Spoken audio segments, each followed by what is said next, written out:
All right.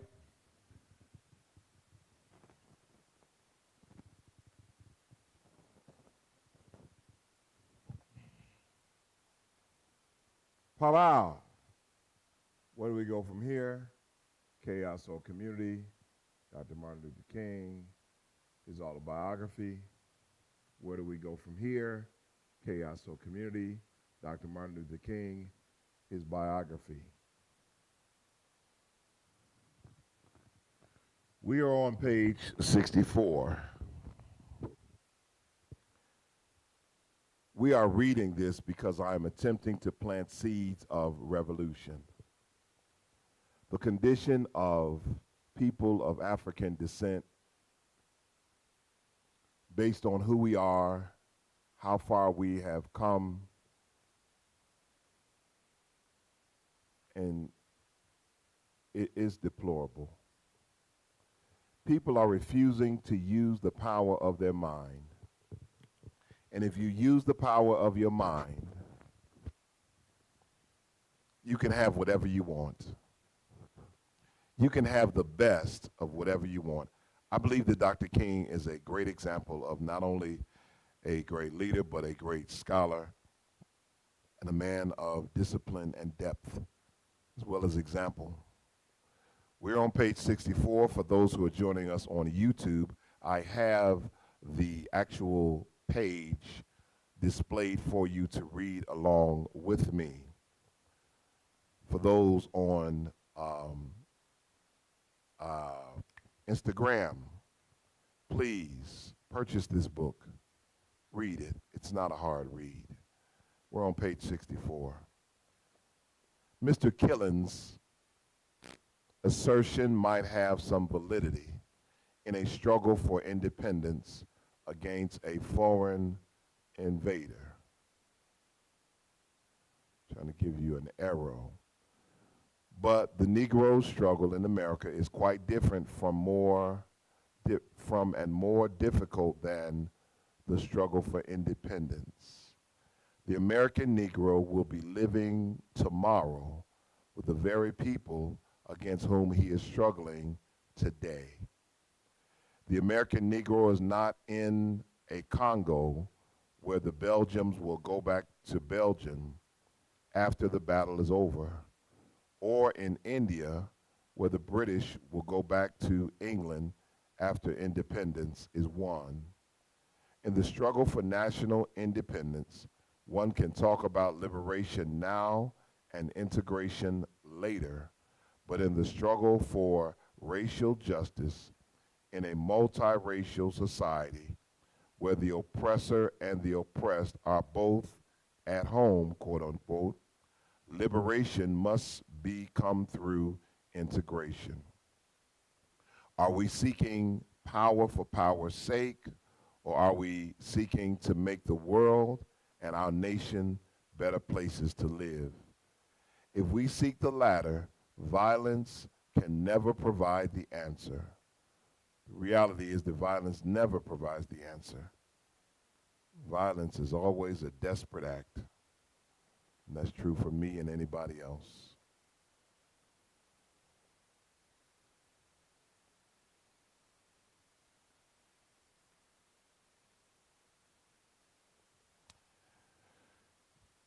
The ultimate weakness of violence is that it is a descending spiral, begetting the very thing it seeks to destroy.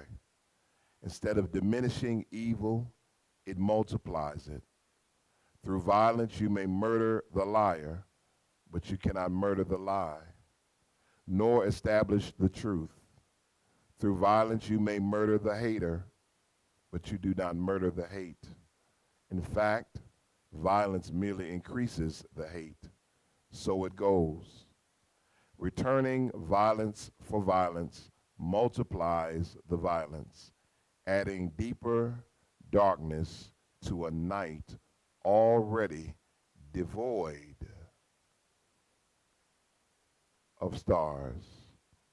Darkness cannot drive out darkness. My goodness. Only light can do that. Hate cannot drive out hate. Only love can do that. The beauty of nonviolence is that that in its own way and in its own time seeks to break down the chain reaction of evil with a majestic sense of spiritual power. It seeks to elevate truth, beauty, and goodness to the throne. Therefore, I will continue to follow this method because I think that it is the most practically sound and morally excellent way for the Negro to achieve freedom. In recent months, several people have said to me, since violence is the new cry, isn't there a danger that you will lose touch with the people in the ghetto and be out of step with the times if you don't change your views on nonviolence? My answer is the same. When I am convinced the vast majority of Negroes reject violence, even if they did not, I would not be interested in being a consensus leader. I refuse to determine what is right by taking a Gallup poll of the trends of the times. I imagine that there were leaders in Germany who sincerely opposed Hitler and what Hitler was doing to the Jews. But they took their poll and discovered that anti-Semitism was the prevailing trend. In order to be in step with the times and in order to keep in touch, quote unquote, they yielded one of the most ignominious evils that history has ever known. Ultimately, a genuine leader is not a searcher for consensus, but a molder of consensus. I said on one occasion, if every Negro in the United States turns to violence, I would choose to be that one lone voice preaching that this is the wrong way. Maybe this sounded like arrogance, but it was not intended that way. That is one page, page 64 and 65. We have read this page. I wanted to reread it because I believe that this is one of the most powerful depictions and explanations of violence in this book. It's beautiful. Darkness cannot drive out darkness. Only light can do that. Hate cannot drive out hate. Only love can do that.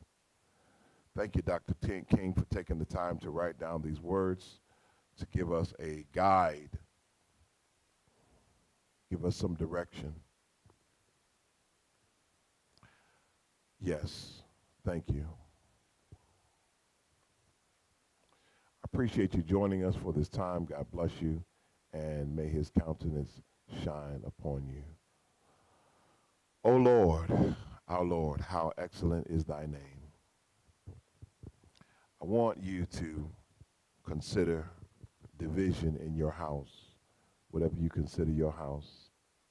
Because wherever there's division, like Adam and Eve, wherever there's division, like Cain and Abel, wherever there's division, like Jacob and Esau, wherever there's division, like Isaac and Ishmael, slavery is soon to follow.